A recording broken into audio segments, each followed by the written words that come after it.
Yeah, and now pick some of it up.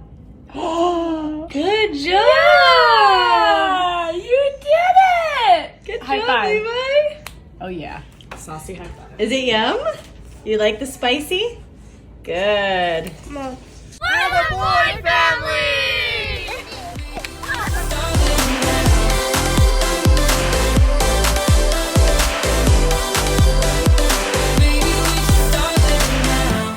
Today is going to be a really busy day. I got a lot going on, so I'm going to try to show you guys as much of the stuff that I'm doing today as I can. We're going to make Ethiopian food today, which is so exciting because we have Teff only injera.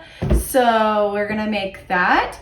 But for starters, I have a few other things happening. So Levi he's had a cough and now he's really, really boogery, gross. So what I'm gonna do, because I'm constantly wiping his nose and it's gonna get dry and really raw soon, is I'm gonna make some nose wipes. I'm gonna show you guys how I do that. I used to make all of my baby wipes this way. In the interest of wiping noses, I'm gonna make them because it's really moisturizing and it'll keep his skin soft and not rub it raw while I'm wiping him a million times a day.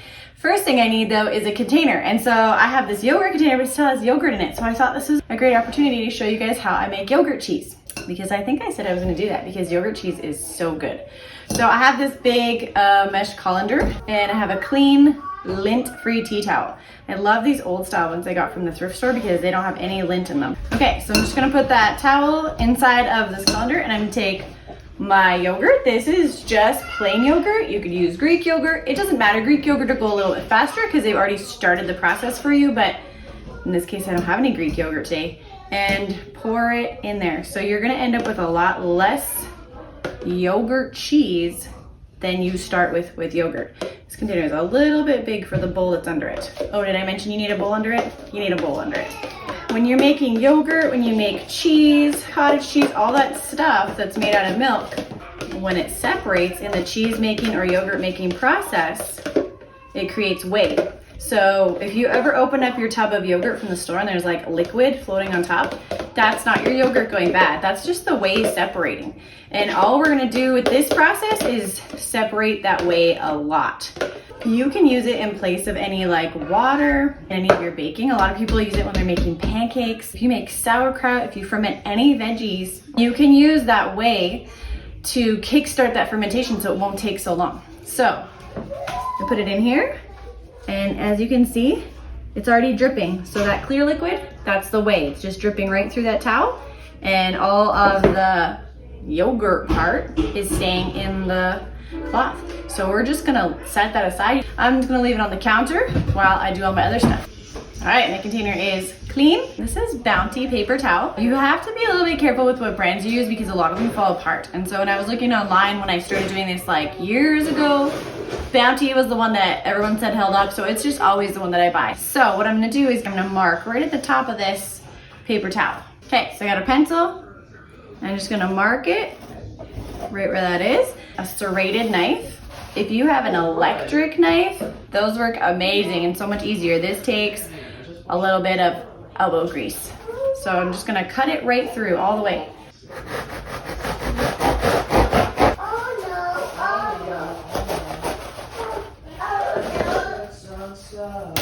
All right, now we have two halves, a little bit messy. I usually just brush off some of that extra fuzz. And take my container and I'm gonna put that ugly side down. Right in there, and it fits very nicely. Very nicely.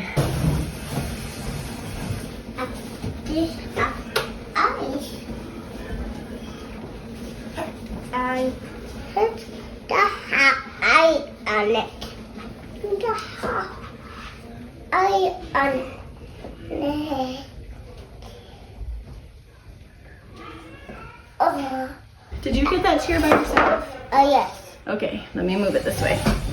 Up. And up. Right there, you can stand with me. Help Ready? you? Yeah, you can help me. Okay, so I don't have all the ingredients that I would Yummy. typically use to make this because I haven't made it. Okay, hold on. I haven't made it in so long, so I'm just gonna use what I have, and it's still gonna be great. It's all gonna get used up really quick. So I'm gonna start with boiling water. So I'm gonna put about 1 3/4 of a cup of boiling water. Yeah. Okay, this is hot, don't touch, okay? Hot. Hot. That's water. This is water. Hot. So I'm gonna put about 1 tablespoon of coconut oil into this water. And it's just gonna melt. Actually, I wanna do a little less than that. If you do too much, it gets really oily, but I do want it to be fairly moisturizing. It's a coconut. Yeah, it's coconut. Oh.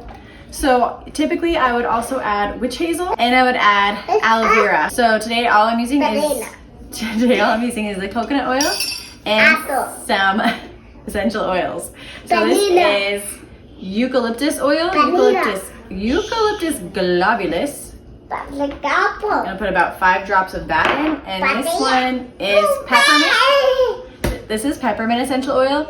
I'm only gonna do 1 drop of this because if I do too much, it will burn. But both of these oils are really great for when you're sick. They're great for helping to open up your airways. They're yummy. Yeah? They're yummy. They're yummy. And so as I'm wiping his nose every time, it's just gonna help to open up his breathing passages. Yeah, boogers. I know, that's why I'm making these.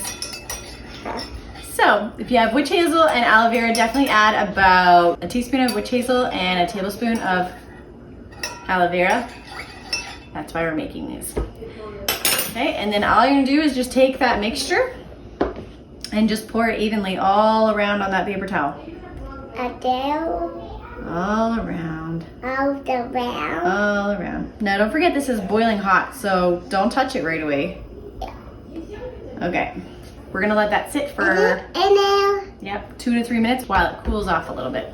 The lid's upstairs, but if you guys are interested in trying essential oils, I definitely highly recommend the Revive essential oil brand. It is high quality oil. It's a high quality oil, but it's very reasonably priced. And you're gonna be quiet. Shh. If you click the link in the description, you can get 10% off.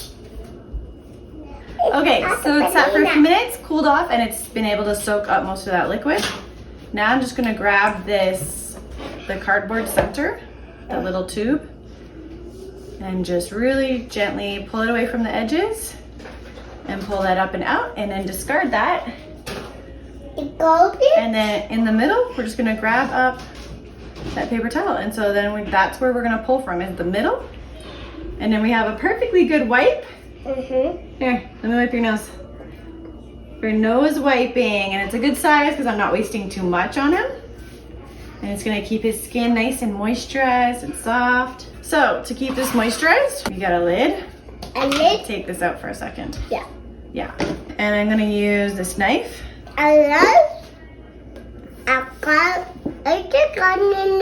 You can cut either 2 slits, like a little plus sign, or you can make a hole. I prefer the hole. Just depends on preference. That is my makeshift hole. I'm gonna put that lid on. I rarely have any issues with it drying out. You just pull it up and rip it off, and your next one's right there. Just keep just a little bit of it out. And I got wipes for the next couple of days. All right, we're about to get started on our Ethiopian food. Adri's got all the onions. She's getting them going. And Bethany's been editing a craft video for you guys, so she's gonna get that out. And Levi's sleeping. The other kids are playing downstairs and Toby's streaming. So here we go.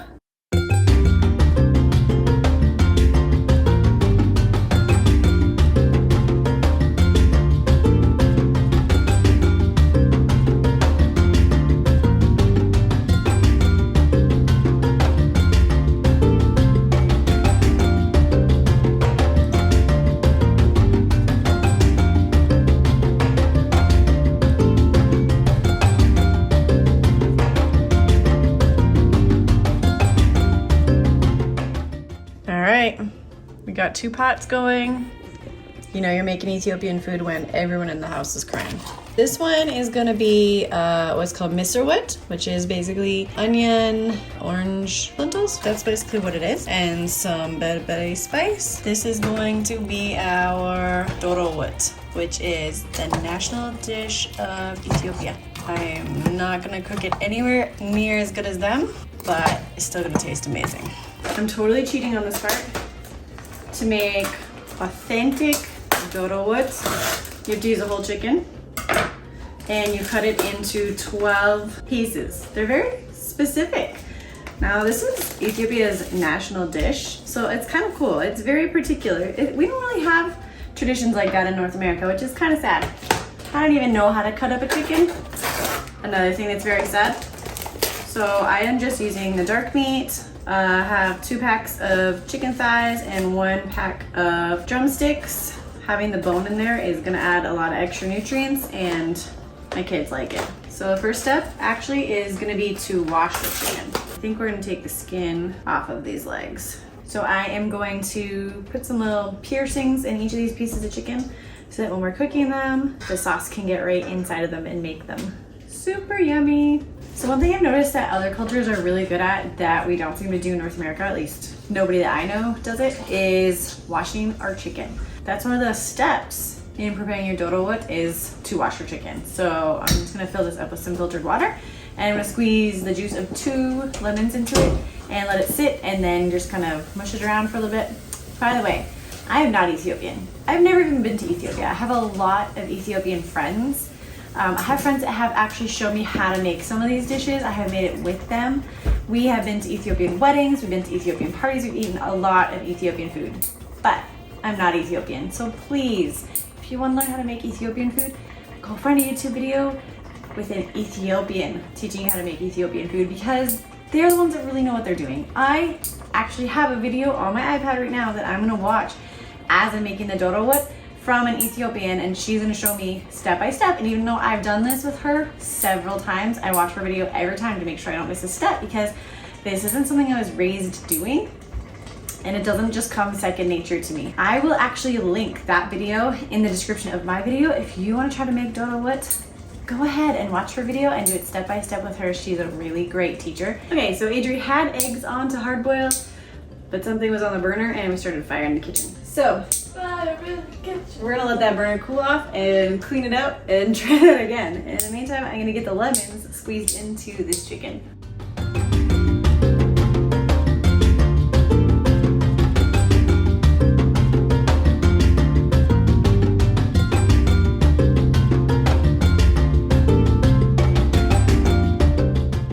While the onions are cooking and the chicken is soaking and the eggs are boiling, Adri is starting peeling potatoes. We're gonna make some alecha.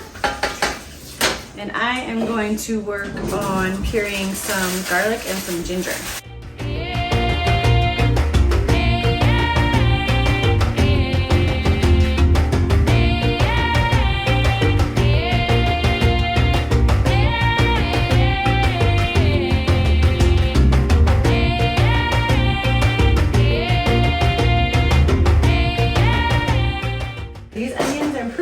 Down as far as for the Doro wood.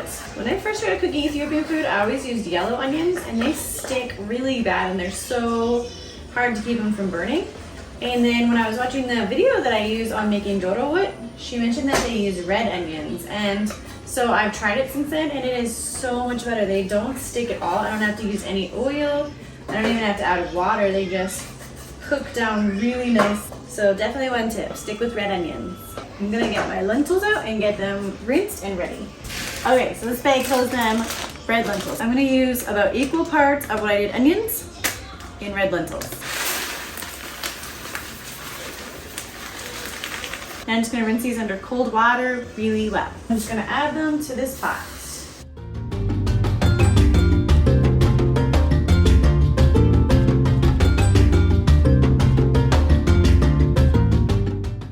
Okay, I'm starting the alecha. Adri cut the cabbage, the carrots, and the potatoes for me. I'm gonna chop up the onions, and we're gonna start cooking those in another pot.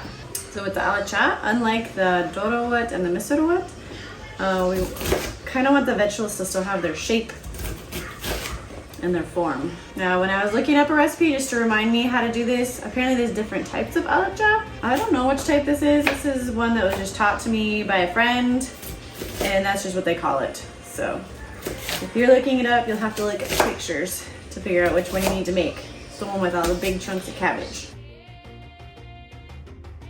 So I added the carrots into this. It's looking really good already. And then this is our onion from our Doro wood. It's just cooking down nicely. I haven't added anything to this. It's just the onion. And those red onions have started to brown, which is exactly what we want. That's a really good thing. And we're getting pretty close to the next step on that one. And then this is the misir wood. The lentils are cooking down, mashing down, which is also exactly what we want. And this one we can about start adding our spices and all our flavors. Here, I peeled all the hard-boiled eggs. I am going to take each of them. I'm going to take my knife, a couple slits in them, just so all the spices and the flavors can go right into those slits. And I'm about to add the cabbage and the potatoes to the alecha. We have our ginger and garlic, and I'm going to actually add some of this to all 3 of those dishes. Okay, it's time to start adding spices. So this is my berbere. I got this at an Ethiopian store. This is Ethiopian clarified butter. We're gonna add the clarified butter to the Doro and the misir and the berbere to both as well. The alecha is not a spicy dish. It's a different flavor. Well, the recipe I looked up today is spicy, but I didn't learn to make it spicy. So I'm gonna keep it not spicy so that some of the kids that don't like so much spice can enjoy it.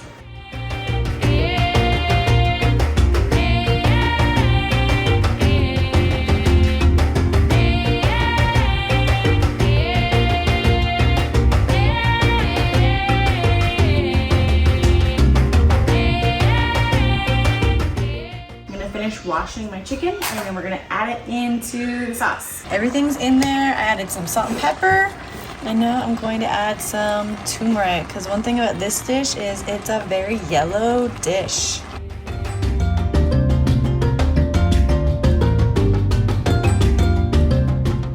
I washed all my chicken. Now we're gonna put it all into the sauce, to that onion puree.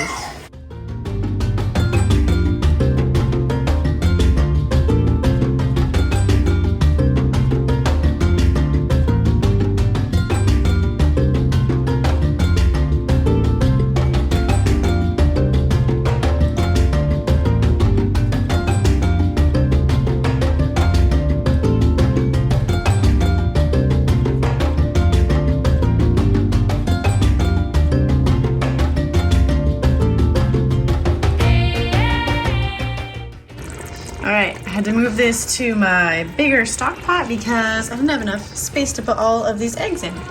So Adri hard-boiled up 20 eggs because we all fight over who gets the eggs. So we just did a lot of them.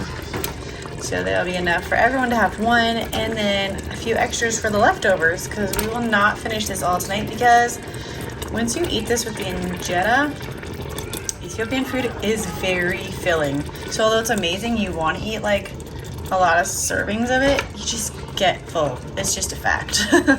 And you just can't fit any more in. So there will be leftovers. Having leftovers is exactly what I wanted. So we can eat this for a couple of days. Just gonna warm it up till the eggs are all warm in there, and then we're gonna eat. I can't get at it.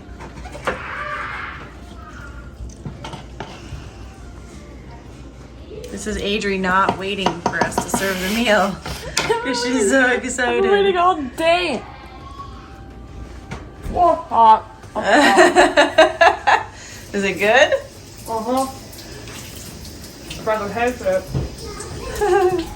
I'd rather be eating in somebody else's home that is Ethiopian right now. But this is the next best thing. How you eat this meal is you take a whole piece of injera on a big plate, and then you put all these different side dishes in it, and then you rip off a piece from the sides and eat it with the flatbread. I don't have a plate big enough, one thing, and we can't all fit at the table, two things. So what I'm gonna do is just put about half a piece on each kid's plate and put a few of the toppings on. And we know everybody wants an egg.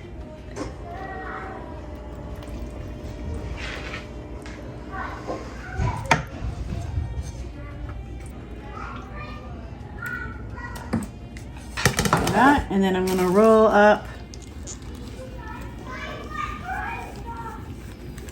another piece to put on the side for them to use to eat. So that's how we're doing this. It's gonna get really exciting in here. This is great. It's good. Do you want to show them how to do it? Here, baby. This is how you do it. You want to see? This is how we do it. Okay, you take this. Oh. You can, yeah, okay. And then we pick it up. Pick it up. And then you eat the whole thing.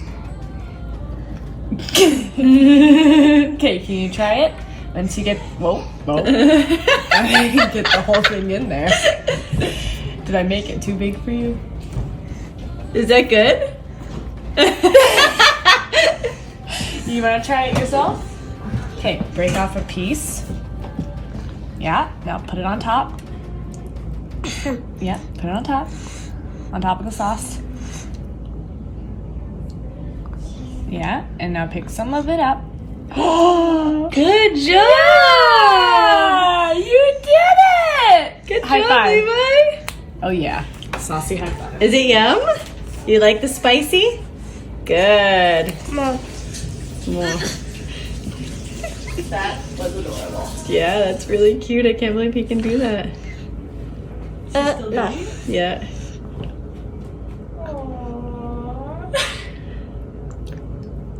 Good job, Levi.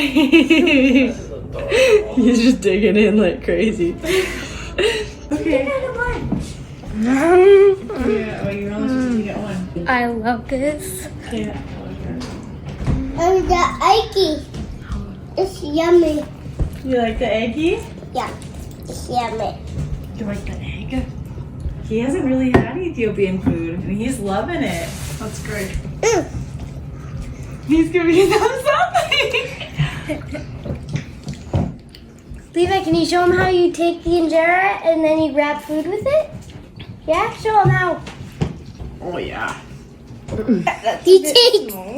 Okay. Wiggle like this. So this stuff. Is this the onion? Careful. Good. Good. This is good. Banana. I was just about to go like this. Wait, what? I was about to go like this. He was just take his fingers and eat it. It's been a long time since we had this. Cheers.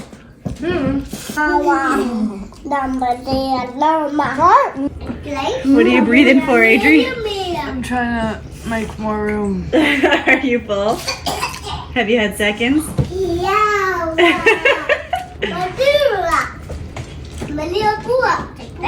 I want more. I didn't go back for seconds. I did. Funky tomato. But I was stuffed after. You got a big piece of chicken, Jesse? Is it good? Do you know how I got that chicken? I just ripped it off with my hand. Ooh. And then I took it in my hand. Oh, you dropped some here, Injera. Yeah. Toby's hiding in the corner, stuffing his face. Is that your first? You're on to that seconds? Are you stuffed yet? No? You're crazy. Yes, he is extremely.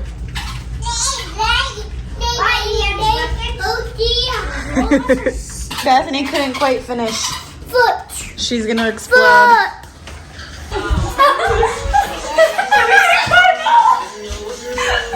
Go, Levi. What does the fox say? I don't know. Levi's doing it. This is what happens when I try doing Just Dance. I can't get any of the moves right. Oh, you're so bad at this. Oh, I can do that.